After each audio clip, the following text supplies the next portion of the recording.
ये BSES company तो जाएगी ही जाएगी, इसकी मैंने स्टडी कर ली।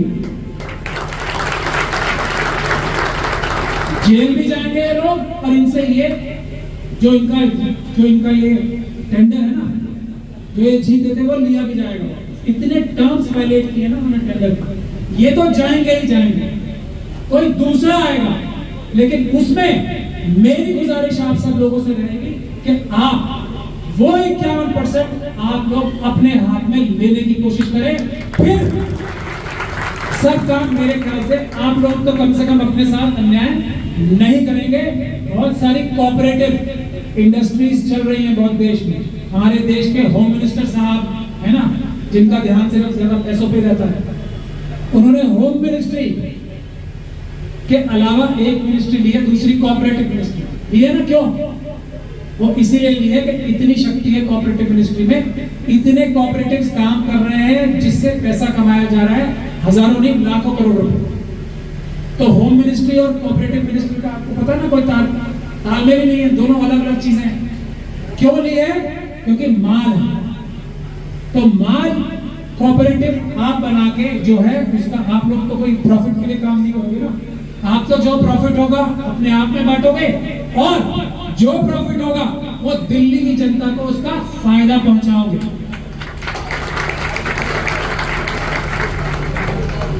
तो ये जो एहसान कर रहे हैं ना, हम फ्री में बिजली, ये बिजली, वो बिजली, जैसे अपने घर से ला के दे रहे हैं, उसका दो जगह से वो पैसा आ रहा है फ्री बिजली।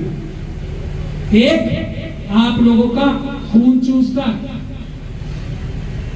एक, और दूसरा हमारे शेड्यूल कास्ट जो भाई हैं उनके SC/ST सब प्लान का जो पैसा लाखों करोड़ रुपए है उसमें से आ रहा है, दो जगह से आ रहा है एक पैसा।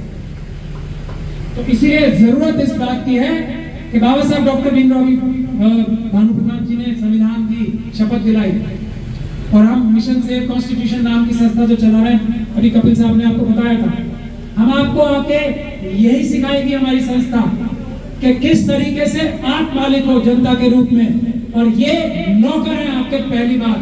और ये जो आपके साथ हो रहा है, ये अपराध हो रहा है, पुलिस को शिकायत आप करोगे, ये नहीं करेंगे, और रोज करोगे, क्योंकि रोज आपके साथ अपराध है।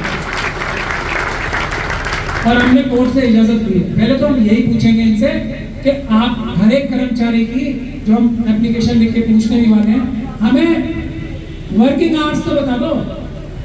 हम आपके अकाउंट भी पूछेंगे, और ये भी पूछेंगे कि एक्स का वर्किंग आवर इतना है, वाई का इतना है, जेड का इतना है।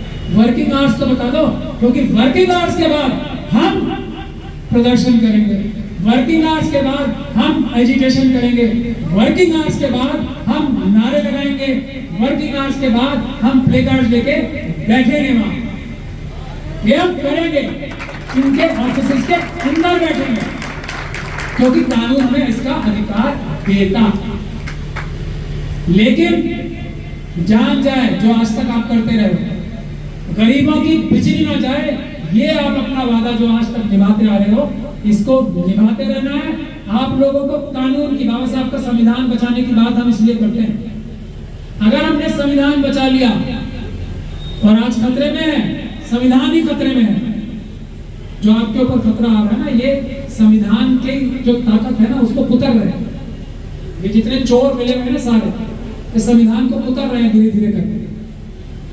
और ये संविधान कुतरने की बजाय हम चाहते हैं कि संविधान कुतरा ना जाए, संविधान वैसा ही रहे, संविधान वैसा रहे जैसा बाबा साहब ने इस देश की लेबर के लिए जैसा संविधान बनाया था, वो वैसा ही रहे। अम्बेडकर साहब का संविधान ना छेड़ा जाए, फिर हम में से कोई कच्चा कर्मचारी हो ही नहीं सकता।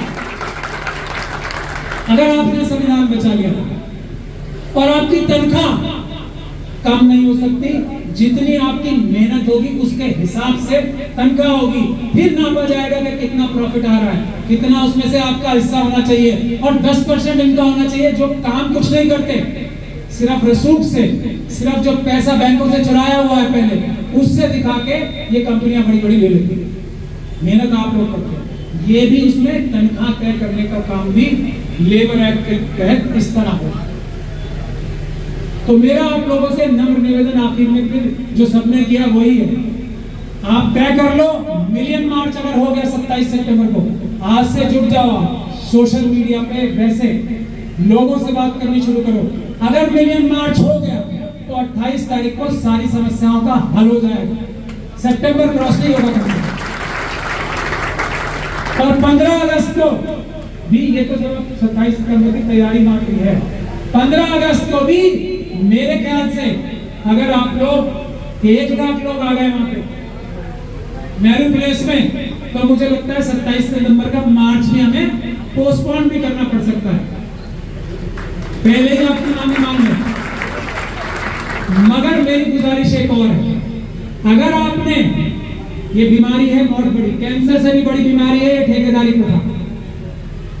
अगर इसका आपने पक्का इलाज नहीं किया, मुझे इसका भी डर है बहुत ज्यादा, मैं आपको खुल के बता रहा हूं, मैं कड़वी बात करने के लिए जाने जा रहा हूं। मुझे बहुत बड़ा डर है इस बात का कि आपको कुछ ना कुछ रेवड़ियां देके शांत किया जाएगा, कुछ ना कुछ ऑफर देके शांत किया जाएगा अभी, क्योंकि अभी आप इकट्ठे हो रहे हैं।